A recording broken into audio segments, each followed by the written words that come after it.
Boa noite, galera. Aqui é Ney Mendel do canal NM Futebol e hoje a gente vai falar do início do Campeonato Carioca e de vários campeonatos pelo Brasil, como o Paulista também. Tivemos uma rodada que estava faltando, que foi o jogo do Botafogo e do Flamengo. Ontem jogaram Fluminense e Vasco e hoje jogaram Botafogo e Flamengo. Então vamos começar falando do Botafogo. Tá? Boa noite, galera alvinegra.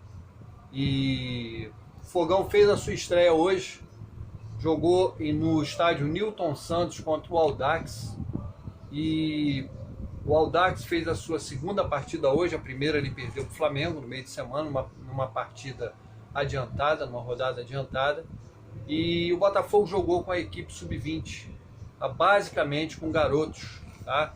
Com um ou outro jogador que é reserva do Botafogo, mas com a maioria de garotos. Foi o time B do Botafogo. Os titulares vão se apresentar só depois da terceira rodada. Eles se apresentaram com atraso, então eles estão se recondicionando fisicamente. O time ainda não está completo, mas a garotada teve disposição, mas não conseguiu vencer o Audax. O time B, que é esse time que jogou hoje, jogará nas 3 primeiras rodadas contra o Audax, que foi hoje, Vasco e Fluminense, as rodadas de final de semana. Enquanto o time profissional vai jogar as partidas de meio de semana, que é Volta Redonda, Madureira e Nova Iguaçu. Então, o time B joga final de semana e o time profissional joga no meio de semana. Tá? As escalações que o Botafogo jogou hoje foram Leandro no gol, Ryan, Verme e Lucas Mezenga, Hugo, JP Galvão, Del Piage e Caio Vitor, Raí, Dudu e JP Bardales. Esse foi o Botafogo, time B do Lúcio Flávio. O Audax jogou com Leandro, Mota, Carlão e Tomás Kaique, PH, Jackson Calcaia e Igor Leite, Romário, Valderrama, Carlinhos e Emerson Urso, técnico Júnior Lopes. Esse foi o Botafogo, time B, que jogou contra o Audax. O horário da partida foi às 4 horas e o árbitro foi Alexandre Vargas Tavares Jesus. Tá? Botafogo perdeu de 1-0, gol de Igor Leite, numa bola que o Lucas Mezenga tocou errado. O Igor Leite dominou no meio campo e o goleiro estava muito adiantado. O Igor Leite jogou por cobertura. Um golaço do Audax, um dos gols mais bonitos até agora do torneio. E foi o placar final, 1-0. O Botafogo tentou, mas muito atabalhoadamente, com muitos passes errados, cruzamentos errados, enfim. O Botafogo não foi bem, tem que melhorar muito, tá? Porque as partidas subsequentes não são fáceis, não. Para vocês terem uma ideia, o próximo jogo do Botafogo é contra o Volta Redonda, lá em Volta Redonda. O Botafogo vai utilizar o time titular nesse jogo, tá? Pela Copinha, galera, o Botafogo jogou ontem pela terceira fase e perdeu para o Bragantino de 1-0, sendo eliminado da Copa São Paulo de Futebol Júnior. Era o último carioca que ainda tinha, agora os 4 cariocas já foram eliminados. Tá? Vamos falar agora do Fluminense, galera. O Fluminense jogou ontem em Volta Redonda contra o Resende. A torcida tricolor se fez presente. O que vocês acharam, torcedores tricolores, da estreia do tricolor? Vitória de 2-0, não foi um futebol maravilhoso, mas foi um começo de temporada, um futebol que envolveu o time do Resende. O Fluminense foi bem melhor. O show do colombiano Arias deu um show no jogo, nem parecia que estava de férias. Ele participou de quase todas as jogadas ofensivas do Fluminense, participou dos 2 gols também. Realmente o João Arias está jogando muito, muito. Cano, o que a gente pode falar do Cano? É o nosso artilheiro, né, gente? É o homem que tem cheiro de gol. Infelizmente ontem ele fez um gol que o juiz anulou. Mas é um matador, é um exímio finalizador e tem tudo para o Cano marcar muitos gols esse ano aí com a camisa do Fluminense. Keno estreou pelo Fluminense, é um jogador extremamente liso e driblador e fez um passe importante para o Alan, que deixou o Alan na cara do gol. Ele driblou o goleiro e sofreu o pênalti. Eu tenho certeza que o Cano que o Keno vai dar muitas alegrias à torcida do Fluminense e vai deixar muitas vezes o Cano na cara do gol. O Alan entrou muito bem também no segundo tempo, diferentemente do ano passado, que ele estava mal fisicamente. O Alan agora é um dos melhores na pré-temporada, é um dos que está mais bem condicionado. Então o Alan tem tudo para fazer um bom campeonato. Fábio foi o paredão do Fluminense, muito seguro e preciso, fez pelo menos 2 defesas importantes. Diniz é outro destaque do jogo, comandou bem o time na beira do campo, né?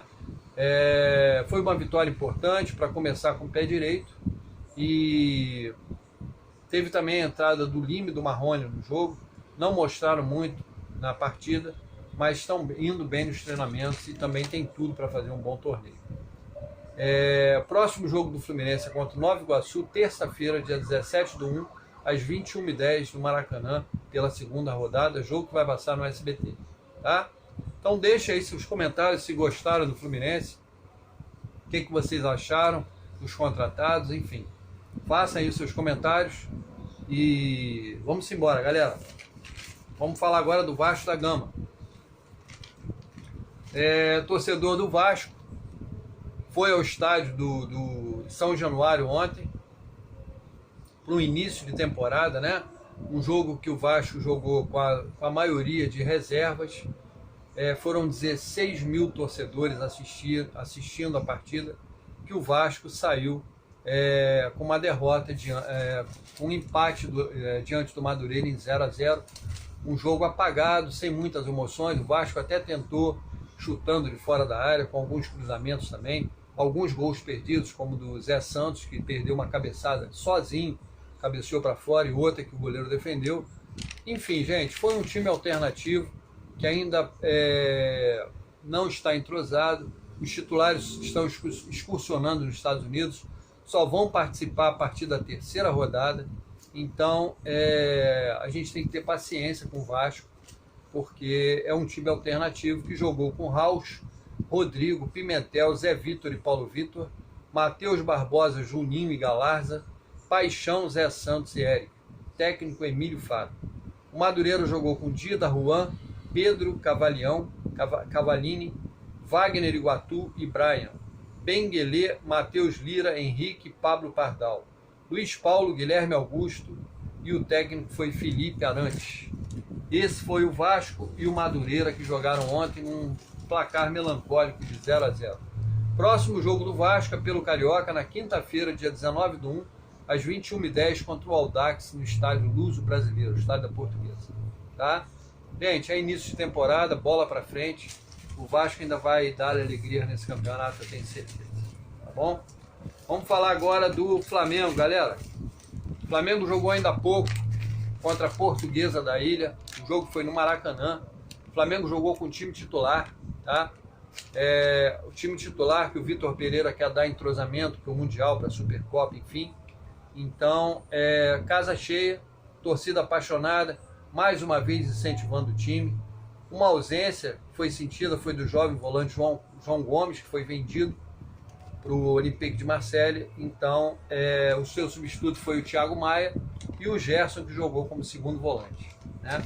Então, o Flamengo fez uma partida que a gente esperava dele, né? Uma partida muito envolvente, dominando o adversário. O Flamengo atuou com Santos, Varela, Davi Luiz, Léo Pereira e Ayrton Lucas, Thiago Maia, Gerson e Everton Ribeiro, Arrascaeta, Pedro e Gabigol. Técnico Vitor Pereira. Portuguesa jogou com João Lopes, Watson, Fredson, Reginaldo e Yuri, Wellington César, Fernandes e Anderson Quis. Anderson Rosa, Cariús e Giancarlo. Técnico Felipe Suriano. O horário do jogo foi às 18 horas no Maracanã. O árbitro foi Alex Gomes Stefano. Um time recheado de estrelas que envolveu o adversário e construiu o placar de 4-1 com certa facilidade. Primeiro gol, Pedro, aos 11 minutos, no cruzamento do Ayrton Lucas. Ele fez o gol de peito. Em seguida, Pedro tocou para Gabigol, que um toque tirou do zagueiro e chutou no lado direito do goleiro, fazendo 2-0 o Flamengo. Em seguida, um passe errado de Ayrton Lucas. Ele tocou de cabeça, atrasou de cabeça errado, e o Cariús, centroavante da Portuguesa, fez o primeiro gol da Portuguesa, 2-1 Flamengo. O Fabrício Bruno fez aos 50 minutos e Thiago Maia fechou o caixão aos 40 minutos do segundo tempo. Flamengo 4, Portuguesa 1, uma grande estreia do Flamengo e vai ser um belo campeonato aí. Tomara que os 4 grandes sejam fortes no campeonato para fazer uma semifinal legal, tá bom? Por hoje é só, galera, e agora a gente vai ficar com o mercado da bola, tá?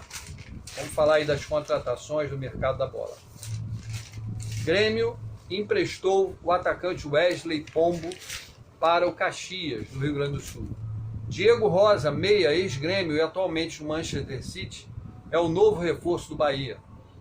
Tyson, ex-atacante do Inter, é o novo reforço do PAOK da Grécia. Ceará contratou em definitivo o zagueiro Davi Ricardo por 3 anos, ex-Fluminense da Bahia. Davi Ricardo estava emprestado por 1 ano e o Ceará optou por comprar o jogador e comprou, ele vai ficar 3 anos no Ceará. O Weghorst, atacante holandês do Burnley, é emprestado ao Manchester United. Chelsea contratou Mudryk, ucraniano, meia, ex-Shakhtar Donetsk, por 100 milhões de euros. O jogador tem 22 anos. Galera, por hoje é só. Peço que se inscrevam no canal, que ativem as notificações e deixem um like, que é muito importante para o crescimento do canal. Amanhã tem novo vídeo aqui e conto com vocês para estarem junto com a gente. Um abraço a todos, uma boa noite, galera.